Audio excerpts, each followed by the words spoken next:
When you hear about a domestic violence issue, who do you think is the abuser and who do you think is the victim of domestic violence?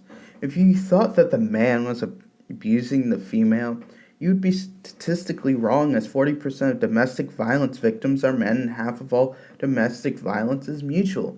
Yet the Violence Against Women Act makes sure that if there's a domestic violence issue in a household, that the man ends up in jail instead of the woman who is probably abusing him. The VAWA also ensures that if a man raises his voice, calls her an offensive name, stalks her, causes her any emotional distress, or simply just annoys her, can potentially be prosecuted. So you may be asking at this point, who is trying to help these people and change these fairly unequal laws? And they would be simply called men's rights activists. And they're mostly found on online forums, and when they speak about these issues on even online and the Reddits or Twitters or whatever, they're called sexist or misogynist, even though they bring up the inequality with the VAWA or the fact that 80% of suicide deaths are men, or that boys make up 70% of D and F grades, or the fact, according to collegestats.org, that by 2020, men's enrollment is projected as low as 41.4%, down from 57.7% in 1970. By then, millions more women than men will have earned college degrees. They are labeled misogynist or told that women face more problems still, implying that women and girls are always the victim, that men can't ever be a victim of domestic violence or any other of these issues brought up by MRAs, when that's just not true.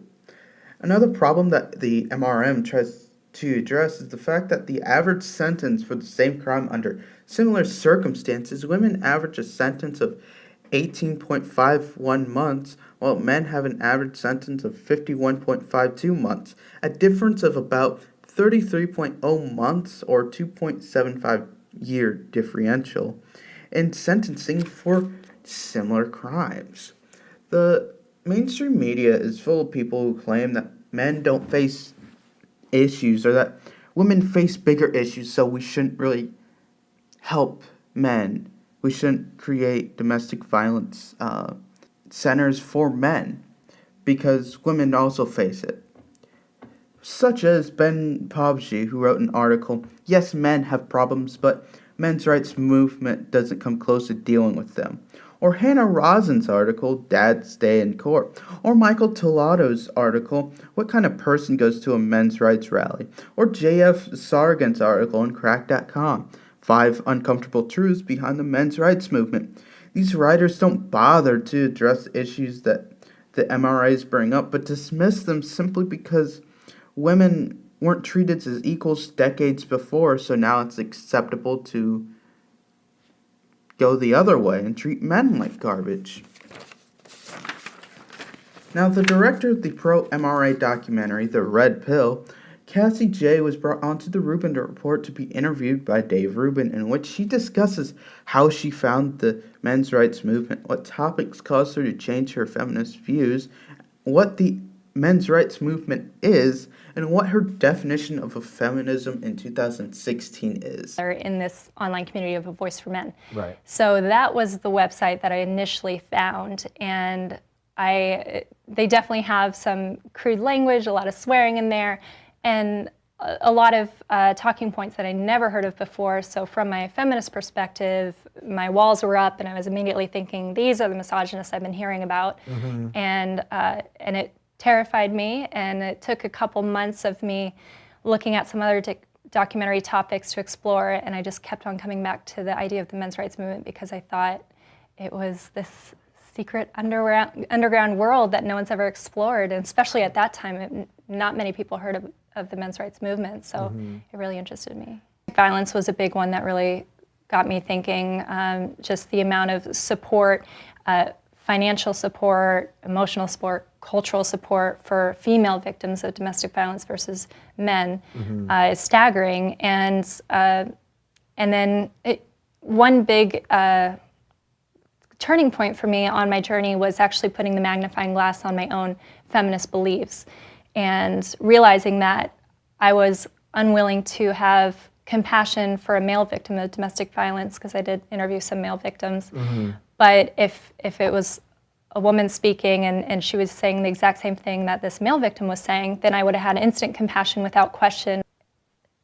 What I learned from the men's rights movement is they aren't trying to dismiss women's issues, or they're not saying that no woman is ever raped or no woman is ever abused by her spouse, but they're trying to bring up issues that men face. But when you do that, instantly feminists, or even people who don't wear feminism on their sleeve, but just are the kind of mainstream liberal, seemingly open-minded person. Seemingly open-minded, yeah. That seems to be a theme around a lot of the stuff I talk about, yeah. Seemingly. And so they'll have these quick responses that are, in essence, diminishing what the men's issue is, like saying, well, more women attempt, but yes, but still 78% of all suicides are men. Yeah. And then domestic violence, 1 in 3 women are, within their lifetime, will be a victim of physical abuse by an intimate partner, and 1 in 4 men.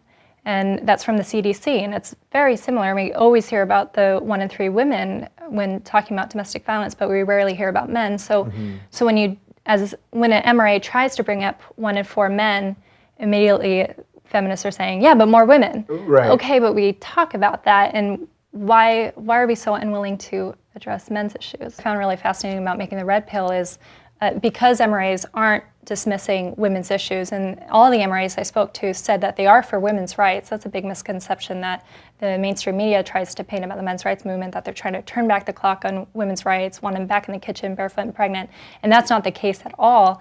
And I would actually say they're even going further into the gender equality discussion by adding men to the discussion. But as far as how I define feminism now, I do think of it as a quasi-religion, because the feminists that I've been seeing are unwilling to have an intellectual discussion just based on the statistics and facts that don't fit within their belief system. Have equal opportunity for both parents, but we shouldn't force, okay, what's a good example?